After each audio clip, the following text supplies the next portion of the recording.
My name is Jeremy Allen, and I'm the children's director at Oak Grove Baptist Church. See, when I was in high school, I was what was called a 2-day-a-week Christian. You know, Wednesdays, Sundays, anytime our youth group got together, I was there. I grew up in a house that wasn't necessarily full of believers. My great-grandma would pick me up and take me to church in her pea green Pinto with a houndstooth interior. I remember that because it was so ugly. But she made sure I was going to church whenever the doors were open, Wednesdays, Sundays, Sunday nights even. I went to a youth conference in Washington, D.C., and I felt God place a calling on my life, a calling to go into the ministry, to work with teens like myself. And like I said, at that point, I was a believer, but I wasn't that full believer. I didn't give my full time, my full life to Him. And I went to it, and I talked to my youth pastor at the time, and I couldn't believe it. Like I didn't accept the calling. Like I treated it like a wrong number. Like, I mean, God, you know who I am. You see what I'm doing. There's got to be somebody more equipped, better called, who loves you more than I do. So I went about my business, went about my life, kind of doing whatever I wanted to do, just as long as I was there at church on Wednesdays and Sundays. My youth pastor, who I love dearly, who got me through some rough times, went through some stuff at the church, and he had to resign. So, or he felt he needed to resign. That caused me to curse the church even more.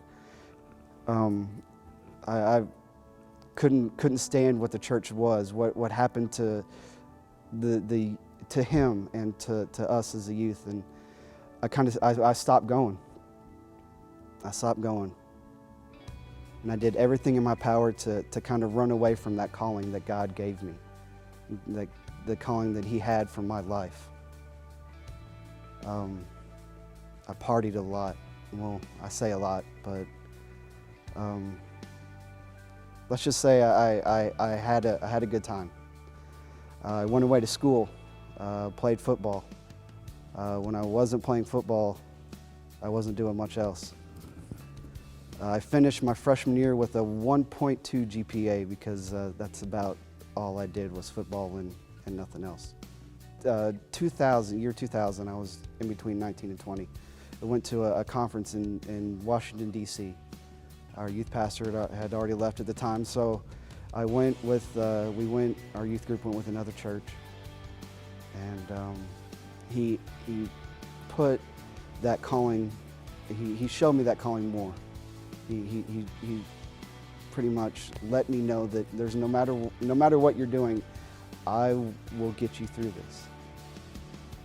I was like, okay, God, I hear you. So I came back home. That next summer, I went to Anderson University, which is a Christian university. You would think that I would turn it around, but I didn't. I put my major as sports med, and my second major was extracurriculars. Let's just say. No matter how far I tried to run from that calling, he kept me close. He kept coming at me. He kept pulling me in. I tried to run as far as, kept doing stuff that I thought that would make him not love me as much. And he loved me no matter what. One year, or my second year there at AU, I came home from a party, went into the bathroom, and was washing my face, and I looked up in a mirror, and I looked at my face, I looked at myself, and I didn't recognize the person that I became, the person that God called me to be.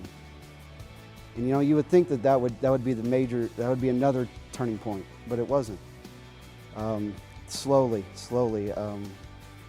my youth pastor, the youth pastor that I grew up with, he moved to Anderson and was working with the ministries there, Church of God National Ministry, part of the youth edition.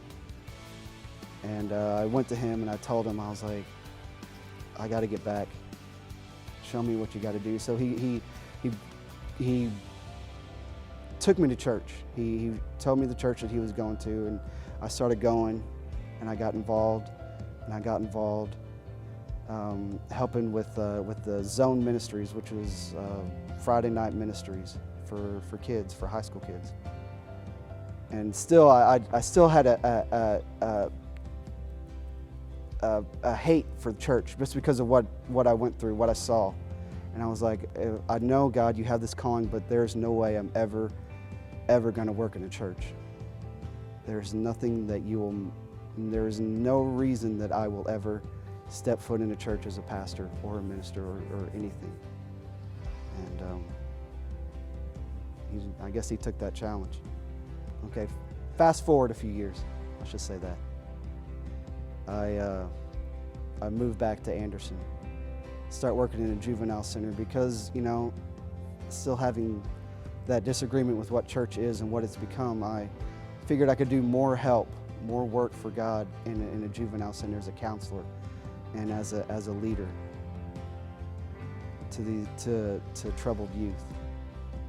And I just didn't feel it in my heart. I didn't feel fulfilled. Didn't feel what God had called me to do. There was more.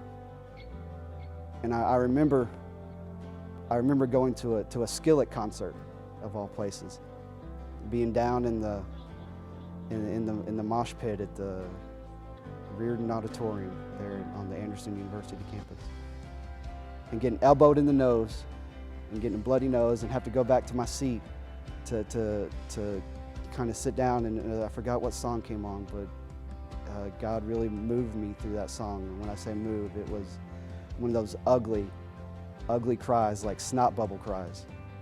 It was rather gross. I probably shouldn't be saying this on camera, but I am. But and I finally gave it all to Him.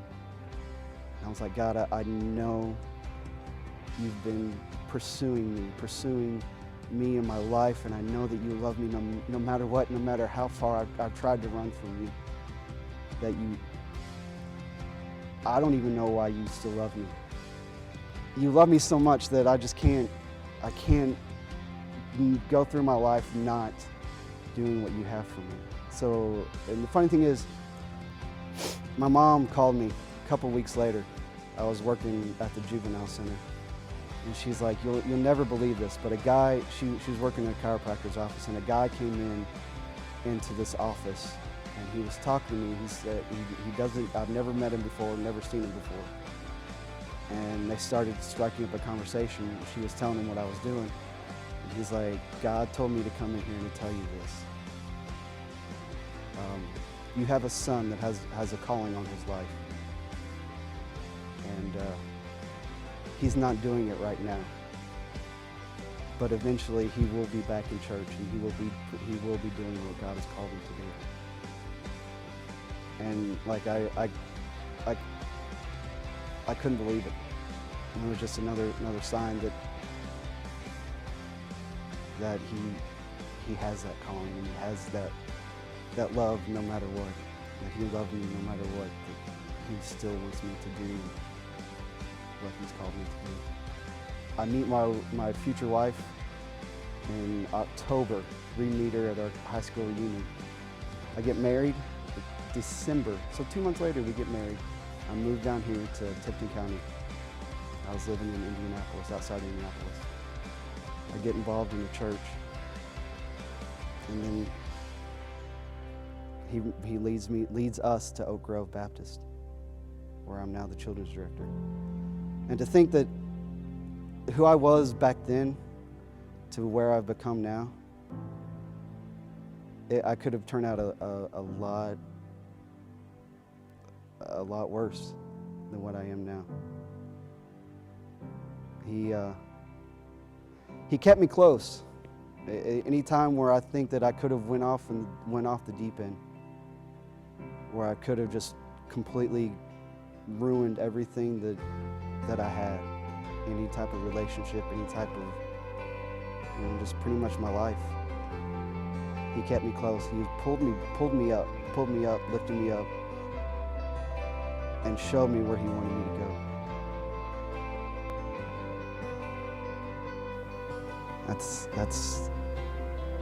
That's love. To me, that's grace.